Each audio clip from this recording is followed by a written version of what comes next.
আহক আজি একেলগে মাংস আৰু পোলাও বনাওঁ। এতিয়া বইল কৰি লোৱা মাংসখিনি আমি দৈ, নিমখ, হালধি আদি আপোনালোকৰ লগত যিমানখিনি মছলা আছে দি দিব, তেতিয়াহে খাবলৈও ধুনীয়া হ'ব।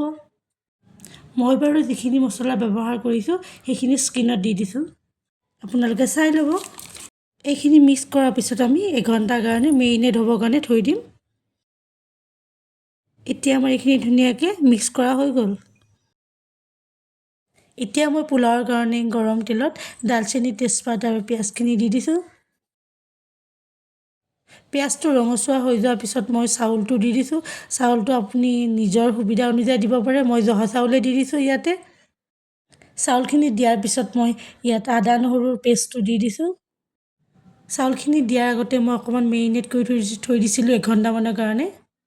মেৰিনেট কৰাৰ কাৰণে কি বস্তু ব্যৱহাৰ কৰিছিলোঁ মই স্ক্ৰীণত দি দিছোঁ। এতিয়া মই এইখিনি ধুনীয়াকৈ ফ্ৰাই কৰি ল'ম।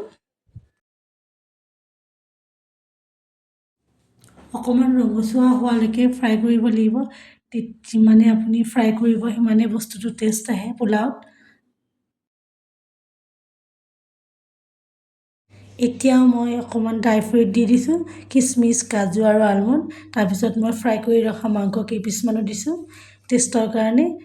এতিয়া ৰঙচুৱা হোৱালৈকে ভালদৰে ফ্ৰাই কৰিব লাগিব। পোলাওটো যিমানে আপুনি ফ্ৰাই কৰিব সিমানে টেষ্ট হয়, কালাৰটো ধুনীয়া হয় ফ্ৰাই কৰিলে। চিকেনটোৰ কাৰণে এতিয়া মই এয়া আদা, নহৰু আৰু জলকীয়া পেষ্টটো বনাই আছোঁ।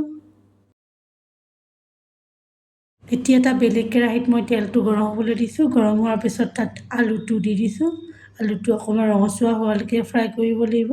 তাত আপোনাৰ সুবিধা অনুযায়ী হালধি, নিমখটো দি দিব।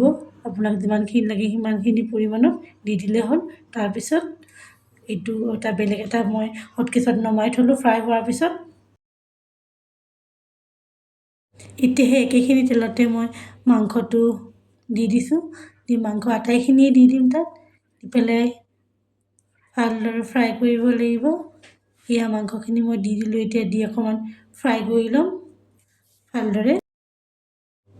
এতিয়া এয়া পোলাওখিনিত পানী দিব পৰা হৈ গ'ল, ফ্ৰাই হৈ গ'ল। এতিয়া অকণ পানী দি লৰাই দি ঢাকনিখন লগাই দিব লাগিব। এতিয়া এয়া আমি আকৌ মাংসৰ ফালে আহিলোঁ। মাংসখিনি ভালদৰে ফ্ৰাই হৈ গ'ল। মাংসখিনি ফ্ৰাই হৈ যোৱাৰ পাছত এতিয়া আমি এটা বাউলত ভালকৈ মাংসখিনি থৈ দিম।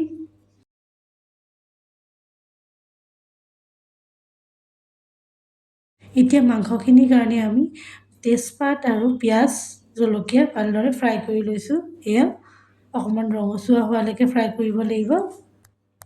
এতিয়া ইয়াতে আমি আদা, নহৰু আৰু জলকীয়া পেষ্টখিনি দিব লাগিব। দি পেলাই ভালদৰে ৰঙচুৱা হোৱালৈকে অকণমান লৰাই থাকিব লাগিব।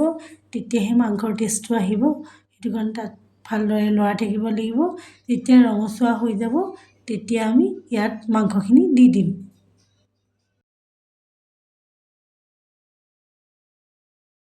এতিয়া ৰঙচুৱা হৈ গ'ল। এতিয়া আমি ইয়াত মাংসখিনি দি দিম। দি পেলাই ভালদৰে আমি ফ্ৰাই কৰিব লাগিব। তাৰপিছত আমি ফ্ৰাই কৰি থোৱা আলুখিনিও দি পেলাই ভালদৰে মিক্স কৰিব লাগিব।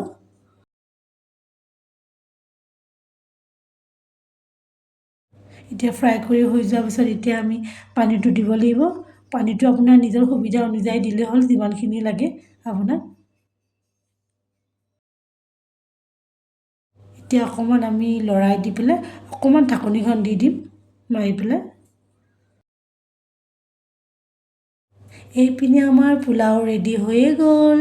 দেখিবলৈও বৰ ধুনীয়া হৈছে, গোন্ধটোওচোন বৰ ধুনীয়া হৈছে। উফ আহ! এয়া আমাৰ পোলাও হৈ গ'ল, মাংস হৈ গ'ল।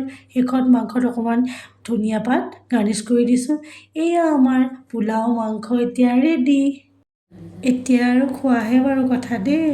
মই বাৰু খাই চালোঁ অকণমান, বৰ টেষ্টি হৈছে দেই। আপোনালোকেও বনাই পেলাই খাই চাব দেই।